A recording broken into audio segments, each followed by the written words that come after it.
bastard.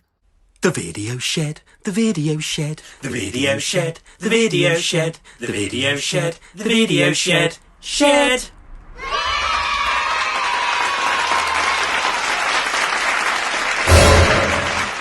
Hello! And welcome back to the Video Shed. Yeah. That's Tom, I'm Ed, we're in a shed looking at videos, hence the name The Video Shed.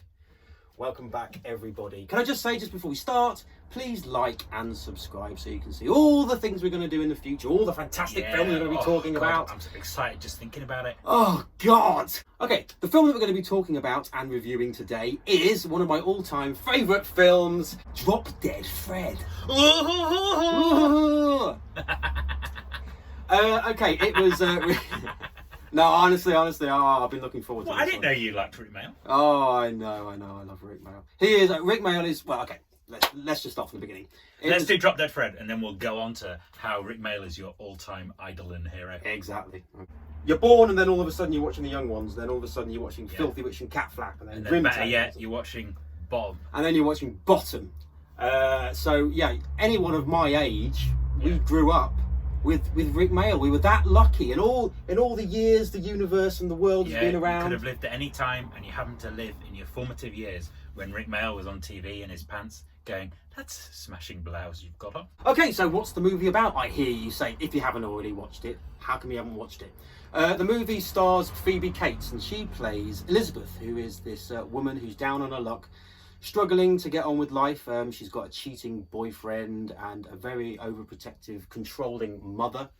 And so she reverts back to her childhood in her mind and brings back her imaginary friend from when she was a child. And that just happens to be Rick Mail as Drop Dead Fred. She has to put up with this anarchic imaginary friend that only she can see, but whatever he does seems to affect things around. Like, he can move stuff around. He can move stuff tread around. dog shit on the carpet. Dog poo, lovely living dog poo. Slide down the banister and then hit the thing at the end.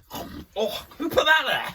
Rick Mail does a really, really good job. Obviously, it's an American movie, and they didn't really take to Rick Mail. The movie... In America, they just didn't get him. Yeah. Just never got him. American viewers, I don't get what you were, all 40,000 of you, I don't get what you're missing when it comes to Rick, but they just didn't click. For some reason, in this sort of late 80s, like early 90s, America didn't really get British humour. They knew of Benny Hill and Fawlty Towers, but they didn't really take to Rick Mail as a comedy genius, which he is. Now, of course, America just soak up British actors. I mean, half of Marvel are bloody British actors. Yeah, true. Yeah. The new Batman's British. Who's the new Batman? You know, Robert Pattinson. Jesus Christ. Really? So yeah, America loves British actors now, but back then he wasn't really accepted. I've seen a lot of interviews that he did in the early 90s to promote the film, and they just didn't seem to get him. It's insane. They didn't even laugh when he went, "Oh." I know. How can you not laugh at that? I know, but honestly, yeah, they didn't seem to get him, and the film kind of bombed a bit. Maybe that's why. Honestly, you can fart actually because it's all about Drop Dead Fred. Exactly. I'm just living the If one comes, I'll let it go. I'm keeping the spirit of Rick alive in this video. But it doesn't just star Rick Mail. Obviously, it stars the beautiful Phoebe Cates. And it has to be said that everyone of a certain generation, that generation, they loved Rick Mail stuff, also loved Phoebe Cates. Yeah, she's gorgeous. Yeah. Obviously from Gremlins and Gremlins 2 and... Fast Times at Richmond High. Oh, I haven't seen that yet, but it's on my list. Huh? I know but you must have seen the scene. It's the one where you keep up the swimming pool and she's like, yeah, gorgeous. Yeah, I've seen that bit. Yikes. Yeah. And of course, Carrie Fisher. Yeah, no longer with us. Like strange cast to have Carrie Fisher in it all of a sudden. It's like she did any old shit after Star Wars. She did, didn't she? She was in like the Birds. I'll just do that. I always find it weird, right? She was in Return of the Jedi, and she was like this sort of hot, sort of young babe that everyone was like, "Whoa, Princess Leia." About 3 years later, she's playing a middle-aged mum in the Burbs, and it's like, fuck me, you had a hard life. What happened? Yeah. It was literally 3 or 4 years different. It might maybe a bit more. At most 5 years between Return of the Jedi and the Burbs. How From come gold she aged? bikini to like Yeah, massive hair and shoulder pads. To sort of mumsy bob. with a kid that's about 14. Yeah, but the thing is, she was probably only 24 or something. Yeah, she must have still been young. Yeah, but the style in the 80s was like, made you look so old. It did, didn't it? The cast of the Golden Girls are only 18. Yeah. Bridget Fonda's in it as well. Oh, yes, she is, isn't she? Yeah. She plays Annabella. I'm your fella, Annabella. Yeah. And like Rick Mayall sort of like is on the floor and goes underneath. He goes her underneath skirt. the dress, He goes, doesn't he? no panties. Yeah. No panties. And his eyes go, "Arrgh!" And this is a children's film. That's it. Oh, I'll tell you what, there's so much. I've seen, what's the word? Contemporary people talking about it these days Like that. online. Oh, it's so funny. You get all these angry mums going like that. Well, I sat my child down to watch Drop Dead Fred because I know Netflix said it was family friendly or something. And I was absolutely horrified. Rick Mayall's calling the mum a mega bitch. She's looking in her pants and shouting cobwebs, all this kind of stuff. And it's like, that's what made it great. Yeah. Because it was inappropriate. That's what made it so funny. Yeah, it was all about like what kids do. It's all bogeys and Dog shit and stuff like shit like that. It is stuff that the kids find funny, but grown-ups like to think they don't. But it's all the stuff that kids love, and Rick Mayall totally got that. And how the hell did these people? Had you not seen any of Rick's work before Drop Dead Fred? Yeah, exactly. Where he's just all he talks about is farts, bogeys, Yeah. and birds, tits, and all that. At least Drop Dead Fred wasn't like getting out sex spray and stuff like that, and going, "God, I'm so come." I think I first saw it when I was about 12 or something like that, and I didn't make the connection between him looking up the dress and going, "Whoa!" Right? I didn't think in my head, he's looking at a fanny. You know, I just didn't think that. I just think, oh, he's looking up her skirt. He's just going, wow, because Yeah. it's like something else. Yes, kids don't get it. It's only grown-ups that then watch it and go like that. Oh, right, you know, Fred's looking at a minge. Kids don't get that, so it's not a problem. And Not a problem. also, I've heard, but this has been going on for a few years now, that they're going to remake it with Russell Brand. I heard that a few years ago. I don't know if it's ever Sorry, we're going going to to have to stop the video because I'm going to go and commit suicide. I know. You can remake anything you bloody want, but just leave Drop Dead Fred alone. You bastard. Anyway, yeah, sorry, where were we? Oh, yeah, Russell Brand? No. So they're going to remake it with Russell Brand. I heard ages ago that they're going to remake it with Russell Brand, but that was when he was kind of like every bloody where. Yeah. Now he's just doing his weird, like, He's just sort of this hippie guru thing on YouTube. Yeah. Crap. I bet Katy Perry's like that. Thank fuck I got rid of him. But now she's just had Orlando Bloom's baby, Is she? Daisy Bloom. I didn't know she was with Orlando Bloom. You don't have to remake it. It belongs to us, the 40-somethings. We were there at the beginning. We grew up with Rick Mayall. So, By the way, I'm still in my 30s for another 7 days. are you not 40 yet? I'm 40 on next Tuesday. Next Tuesday? Yeah. Yeah. Yeah. I tell you what, do you know what? As soon as you hit 40, it does all of a sudden, like, for some weird reason, everything goes weird. I'm looking at wrinkles and thinking, oh my God. And then because I'm doing that, it's making them worse. And things like that. And then all of a sudden, my beard went grey as soon as I hit 40. Oh, I've been going grey in my beard for quite a while. Yeah, I got the occasionals, but then all of a sudden it just went flare. Yeah. Something happens at 40 that just ruins your life. Oh. Anyway, happy birthday, Tom. Oh God, you're gonna be 40. Sorry, it's great. It's great. You're gonna love it. Of course, we've not talked about one of the saddest things about Rick, which is that he's no longer with us. Yeah, do you know what? When he died in, was it 2014? I think it was.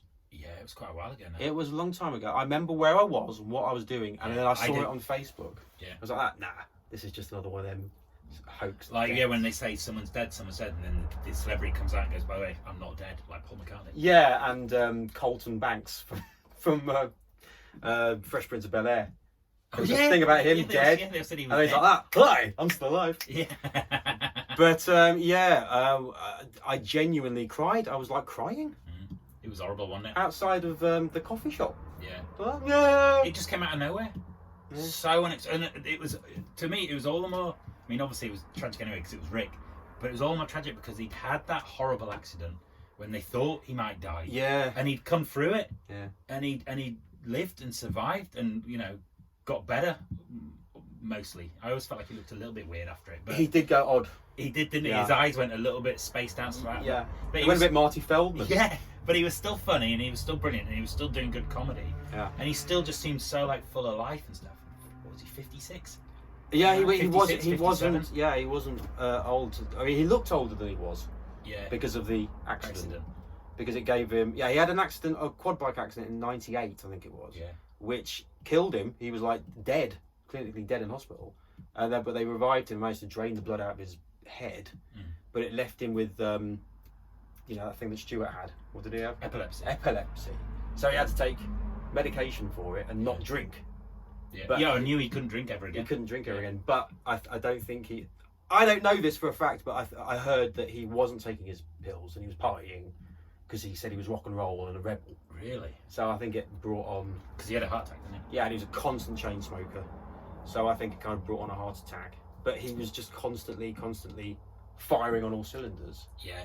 It's not an age to go. No, is it? Because he was just doing that thing with Greg Davis, wasn't he? Like playing his dad. Yeah. And it was getting good. Yeah. I thought he was by far the best thing in it. Yeah. Yeah, Rick really, it affected me when he died. It was really upsetting, wasn't it? I've never really been one for being emotional about celebrities going. Yeah, I was at work and the guy on the next desk was like, he said that he went like, shout my name out, yeah, and he went, it's a sad day. Guess what's happened? And I said, what? You're at Rick Mail's dad? And I was like, what? I looked it up. Didn't do any more work for the rest of the day. I was just sat there like that, depressed. Yeah. Which, to be fair, is how I spend most days. But this even more depressed than usual. Have you ever seen the concert Ade Edmondson did? Like literally days later. Oh yes, yeah. And he's talking about it, and you can tell he's really upset, but he still performs and stuff like with the Bad Shepherds. Yeah, but you can hear, and there's a horrible photo of the funeral. I don't know if you saw it in the papers, and Ade Edmondson's carrying the coffin. Yeah. And he just looks broken. Yeah. Oh, horrible. Yeah. What haven't we said about Drop Dead Fred? What haven't we said about Drop Dead Fred? Do you know what? It's hard to talk about Drop Dead Fred without just going on a big thing about Rick Mail, because if he wasn't in it, it'd be crap.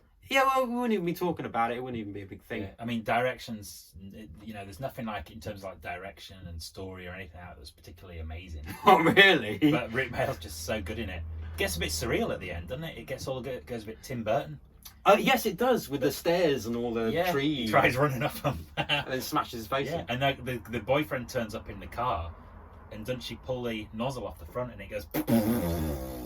Yeah. And then she makes her mum vanish and all this kind of stuff. And then Rick gets to do a bit of his serious acting that he do every so often when he's going, I can't come with you. I know. No, honestly, that bit, I cry at that bit. It's really bad. But when he says you got to go on your own. God, you cry when he does serious scenes. You cry when he dies. No, but when he says like kiss me and say Drop Dead Fred, honestly, it really gets me. Oh. And then he goes. But then he gets to go and be an imaginary friend for someone else. I know, because at the end the girl's like that, isn't she? Yeah, exactly. And they put a cat up a tree, or they've done something bad. Yeah. No, in the nanny up a tree. Oh no, yeah, it's like a rope, and is like caught her by the foot, and she's like hanging by a tree, and she can't see him now because he's not her friend but she anymore. can see the girl doing that. Yeah, and then isn't it amazing? Yeah. Anyway, Good film. It's good fun. If you've got kids, show them Drop Dead Fred. Yeah, and don't be a fucking weird woke sport bastard bitch who just destroys it by going, he does look like a person scared and all that shit. We said the mega bitch. She is a mega bitch. Have a fucking laugh about it. Jesus Christ. And, actually, can I just do a quick plug? You can find out exactly how much I love and miss Rick Mail because I've done a Rick Mail tribute page on Facebook, and it's called By Richie of Hammersmith, and I do tributes to called him. what? By Richie of Hammersmith. By Richie of Hammersmith, as in B-Y? Like B-Y by Richie of Hammersmith. Because it was going to be artwork. Yeah. But then it turned into videos. By Richie of Hammersmith. By Richie of Hammersmith on Facebook. And a big hello to all the people on my page, because I'm going to link this to it so you can watch it. Hello, everybody. Thank you very much for liking the page and saying nice, positive things about it. And what do you do on that page?